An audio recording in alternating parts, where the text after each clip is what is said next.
And today's guest is Chris Salerno. Chris Salerno is an entrepreneur and an investment manager with a history of success in building and rebuilding profitable businesses. Before creating QC Capital, Mr. Salerno found early success in residential brokerage space, where he successfully transacted over 40 million in sales and helped lead the #1 real estate team in California to produce more than 140 million in annual volume. Charlotte's 30 under 30, Elite 50 entrepreneurs, 30 under 30 entrepreneurs, and nominated for Forbes 30 under 30. I mean, this is a really impressive resume you got going on here. Let's just talk to the regular folks, the regular guys that are just trying to get there, man. You know, I started out about 8.5 years ago here in the Carolinas, and that's where I got into the single family space. Prior to that, I didn't come from a wealthy family. I always tell individuals, my parents taught me what not to do with money. They taught me how not to spend money, how not to invest, how not to save. And I'll tell you this, I remember going to the dollar store, and I was only able to pick out 5 items on a Saturday because that's all my parents could afford me. And trust me, that was not fun. I do not like living that way, nor do I live that way anymore. So, you know, that right there has sparked that fire, which turned into a forest fire. And I will tell you, I will outwork anyone. I purposely ordered a couch, which is very comfortable here at the office, right outside of my office, so I can sleep there. So I will outwork anybody, and I have the work ethic to outwork anybody. And that's why I got into single family real estate. I can't remember. I think it was 10 years ago since I had actual W-2 job, or about 11 years ago. And I will tell you, I don't even have a resume. I don't even know how to make a resume. I've just made achievements and goals that I've accomplished throughout those years. And so I guess if my assistant can add that up and put it on my resume, but you know, the biggest is mindset and powering through. you talked a lot about some really cool stuff and about business. Tell us about your son. I know you're also a father, right? He's my world. That man is my world. I tell you, it warms my heart. He turns 3 in December, and he just started saying, "I love you, Dad, Dad." And he'll randomly do it too. And that's the best times when we're driving and he's like, "Hey, Dad." And I look over and his words are a little choppy, and he's perfecting the, how to speak, and he's perfecting how to use his words, which I'm going to make sure by the time he's 5 years old, he'll be raising capital. He already is. I'll tell you that. He's very good with our investors, and our investors love talking to him. And then I turn around and he's like, "I love you, Dad, Dad." And that right there warms my heart. That's why I do what I do. If he wants to take over the company one day, but I want to provide him a lifestyle I did not have. I want to provide him, and I'm a single father, love it, wouldn't change it for anything else. I want to provide that lifestyle that I did not have, and that he has unlimited options. Not being spoiled, but he has unlimited options to choose. I will make sure he understands determination, grit, work ethic, mindset, and he's going to have to work for it no matter what options he chooses. But I think in life, providing options to children is one of the best things to do. When we get in the car, first thing he does is says, "No school, Dad, Dad." He doesn't like daycare. So either hangs out with my grandmother or my girlfriend during the day, and he learns. Right now, I just got a text message saying he's watching a YouTube video in Spanish, and I said, "Wow, he's 3 years old. He's already learning. Let's do it." So I think it's super important. I'm not a fan of school. I dropped out, so I'm going to give him as much education and common sense outside of what he has to do when it comes to schooling. Because schooling doesn't teach you how to be an entrepreneur, doesn't teach you how to be a business owner. Even if you took business classes in college, it does not teach you how to manage people or how to create a strong mindset to go through tough times. And so that is what I'm here for, is to give him options through life, options I did not have growing up, and then also to give him that right mindset so he can be the individual he wants to be. Who knows? He still has a long way to go, but I want to make sure his mindset's right, and whatever he decides and whatever option he decides to go down or choose, that he does it with all of his motivation, drive, his grit, and he becomes the best person he can. My morning huddles with my team right now, our theme is, as I'm preparing for our company Compass Day, and I usually host a goal setting day for them personally, for the company, and I set the vision for the company. And we're talking about, hey, what is it that you want? But more importantly, what is your why? And would it be safe to say your son is your why, 100%. Like to me, like your son is your why. Why is super important, and the why can be anything. It can be good or bad. I have a good why, which is my son. My bad why is I grew up in not a wealthy family. I grew up what not to do. I grew up in a duplex. I grew up taking cold showers because my father wanted the hot water. That's how I grew up. So that's my bad why. I do not take cold showers. I take scorching hot showers, and I will leave that shower running for 2 hours if I want to. And I will just sit there in the shower. I will let the shower run and brush my teeth. I don't care because I can. And so I have a bad why and I have a good why. And so I think both are very positive. I think the biggest thing, like you touched on, is mindset. I have some friends that are billionaires, and when I speak to them, their way of thinking is completely different from a millionaire. Completely different.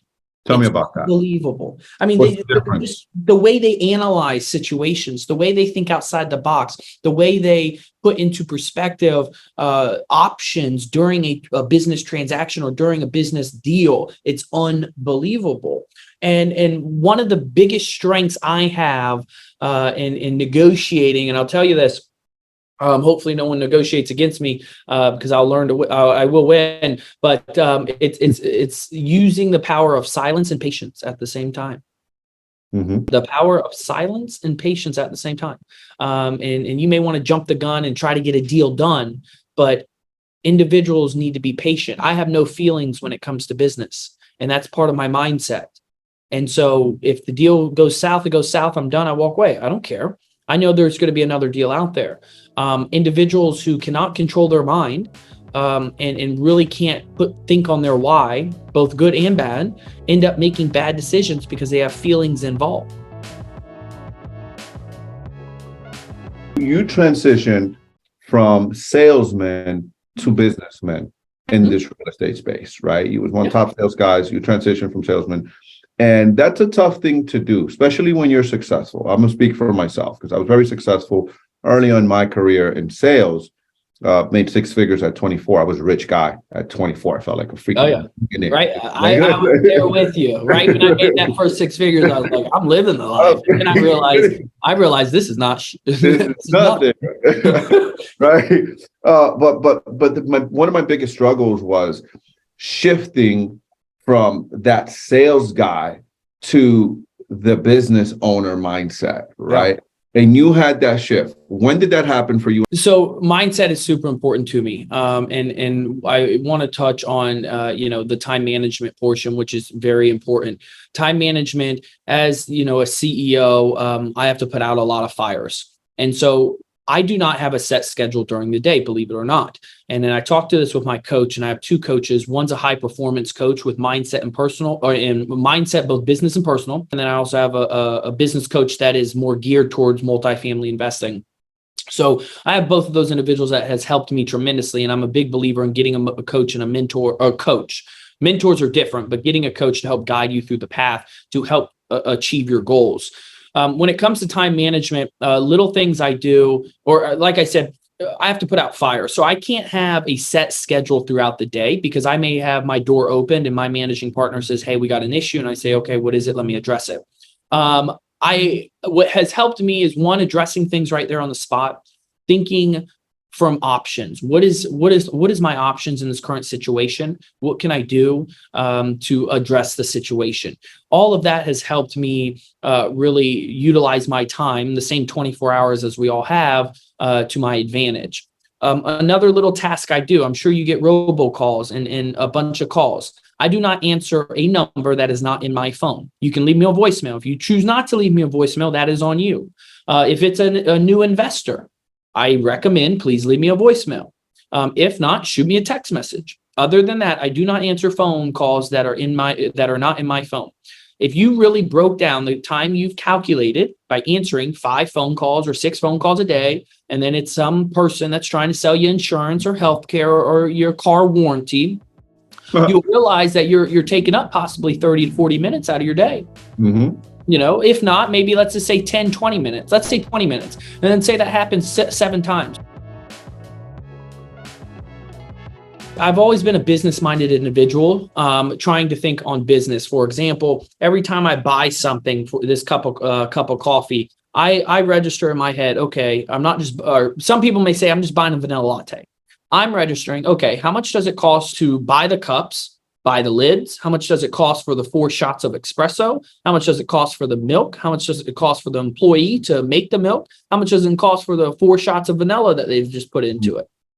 What does that all cost? What does everything cost when it comes to the machine and things like that? I register that very, very quickly through my head when I buy any type of product. And that's how I determine if I want to buy something or not. So I was always in business. However, I'm always in sales. My sales have just changed. I am now having conversations with clients about investing $1 million, $25 million, $50 million, $30 million into our deals. Those are now my large conversations, and I'm selling myself. If you're single out there, you're selling yourself because you have to sell yourself when you go on a date. You're always in sales no matter what you do. Mm-hmm. And so it's important to learn how to speak properly, speak intelligently, and that will help you in business and in sales to then become that business owner. But study other businesses. I'm a huge believer, and I study multiple billionaires. I study their businesses. For example, look at that crypto, FTX. Yeah. It went bankrupt. I want to know why they went bankrupt. Me too, man. What was that trigger to go bankrupt? And then look at their marketing. Their marketing is ingenious because they had Shaquille O'Neal, Tom Brady. They had all those celebs dumping money. And then what do you do if you follow Shaquille O'Neal, Tom Brady, and all those other celebrities? You're like, I like them. Well, they trust in this company. Well, let me go ahead and invest too. Mm-hmm. It's ingenious marketing.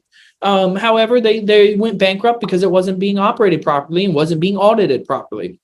So, when it comes to business, you also have to throw in that marketing in there. And in that marketing, you have to learn how to sell. We have ads that are going on throughout social media. And I know that I have less than 5 seconds to gain your attention. I have 2 to 3 seconds on the picture mentally. And that picture needs to stop you in your tracks from what you're looking at before, maybe a girl in a bikini or a luxury Ferrari or a Bugatti. So I know I have to stop you in your tracks in less than 3 seconds. And then I have 2 more seconds to sell you with a call to action to come fill out our form, which is a couple questions, which is going to take 5 minutes of your time. And I have to do that all within 5 seconds. Because of the way social media, the way Amazon has mentally got into our minds of I can order something right now and it'll be at my doorstep tonight by the time I get home. So it's really changing your way of thinking, time management. You're always in sales. You should study other people's businesses to get a good idea of what they're doing, what they're not doing, and how you can formulate your business. And then when it really comes to, achieving your goals and to get started, take action. Just like you and I said, or you said earlier, you and I are very alike. I'm the type of person to go ahead and jump into the water and figure out how to swim. I'm the type of person you throw me in a room and I'll figure out, what I need to do to accomplish what I need to get done. Whereas I'm not going to sit back and analyze for months, for weeks. And by the time you sit back and analyze for months and weeks, I'm already in there trying to figure out how to get done. I just saw this morning, Elon Musk shut down Twitter, and he says there's going to be less than 2,000 people probably working at Twitter starting next Monday when he reopens the doors. Mm-hmm. He more than likely he has half. Imagine what he's feeling right now. He just bought a company 2 weeks ago. $44 billion. Yep. And over half of his employees just walked out. Now, I understand he's a very hard individual to work for. He's like Steve Jobs. A lot of people may not want to work that work ethic. However, he just bought a company for $44 billion, and now half of his employees worked out. Half of his company has left. Mm-hmm. How do you think he's feeling right now? He's sleeping at the headquarters, according to what he's saying. He's sleeping at the headquarters and make sure that company gets turned around. And I promise you, I bet it gets turned around. I'm betting on him, man. I'm rooting for him. He has been. If you haven't watched a documentary, there's a great documentary on him. I've watched it multiple times. My coach has given it to me again to watch. And he's been in a position where his companies were needing to file bankruptcy in 1 week. Which documentary is that? It's on YouTube. It's an old one. So it's not 4K. I will tell you that it's blurry. But it's very inspirational, and it's I highly recommend it because it talks about his mindset, and the abilities and positions that he was in. And you got to be able to, be comfortable with pressure. What's that famous saying? A diamond is formed under pressure. So you have to be comfortable with pressure. You have to know how to slow things down in your mind and make the right decisions. And you do that without feelings involved. I'm sure everyone who's listening, there's some people on here that's been in love. I've been in love before. I am in love right now with my girlfriend. And being in love, right when you get in love, you can automatically change your habits. You can automatically change your standards, your boundaries, because you have feelings involved and it messes with your mindset. And it comes to you to make sure that you are holding yourself and holding your boundaries and standards appropriately. With this FTX thing, I'm studying it myself as well. I'm always looking to, hey, what caused the demise of this big company, right? What caused it? And what is there for me to learn? And what are the traps that I need to avoid as the CEO of my company so that I don't go through that? That's how I process. It's how I I'm just curious. What have you learned? What have you picked up? I mean, I've learned a couple of things. I've learned, operations, and they just don't have from what I've observed and read so far, and was reading this morning from their bankruptcy lawyer, their interim CEO, same CEO that took over Enron during their bankruptcy filing. And it's a lot of operations, what I've seen. What have you learned from it, brother? I'd like to get your perspective on that. How did your mind process what you're reading and how you're studying this company's demise? So from what I've gauged so far, and I haven't dug too deep into it, just from the high level, especially operations, they may have had an audited team, but they may have manipulated the numbers prior to the auditing team getting a control of financials or any documents, things like that. So I think it was, at the end of the day, a individual very similar to WeWork, a CEO that had a dream that he just sold the wrong type of strategy to that dream. I think, there's tons of different crowdfunding platforms out there, crypto.com, which is doing huge marketing with UFC, Formula One. I'm a big Formula One guy. However, they went the wrong route. They did a great job with marketing. However, the total operation and their business strategy was not audited properly. And the CEO at the end of the day made terrible judgment and bad judgment, bad moves to try to get the company. And prior to them selling it, he knew what he was doing. That's why he was selling it and trying to sell it for, a couple billion prior to his net worth dropping to negative after 40 billion as a net worth or a company valuation. I think the biggest thing is he really just manipulated the numbers and he lied to investors, which is a no-go. So it's the whole operations, the systems that he tried to put in place. I always say, the chef may be a good chef, but he may not be the one that needs to be running the business. And I think this is a gentleman who may be good at coding, may be good at, crypto, whatever, that blockchain is. He may be good at that. However, he's not good at running a business. And he tried to run a business and realized he's not good at it. So then he started lying and doing things illegally, which is now caught right back up to him. Before we wrap this up, and I'm going to ask you a series of questions, okay? We literally are trying this. This is something new we're doing. We call it the Untitled. And I'm going to ask you a series of questions, Chris. No holds barred. You don't have to think about anything else. No explanations are needed. So let's start. You ready? Let's do it. All right. I've always wanted to. I've always wanted to become a billionaire. I want to have unlimited options. My favorite person in the entire world is my son. Mondays are amazing. $1 million is nothing. Capitalism is that one's a hard one.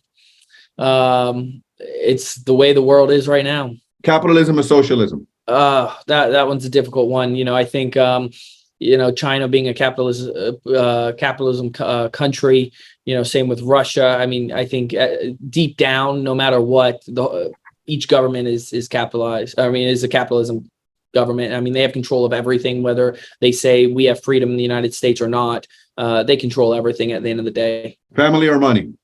That one's a hard one. And some people may not like my statement for this, but I think 100% money, because I want to provide freedom and options to my family, and you can't do that without money these days. I'm not going to have my family live poor or live broke on a budget, and you need money to create a lifestyle and create freedom for them, which then creates an experience in this lifetime.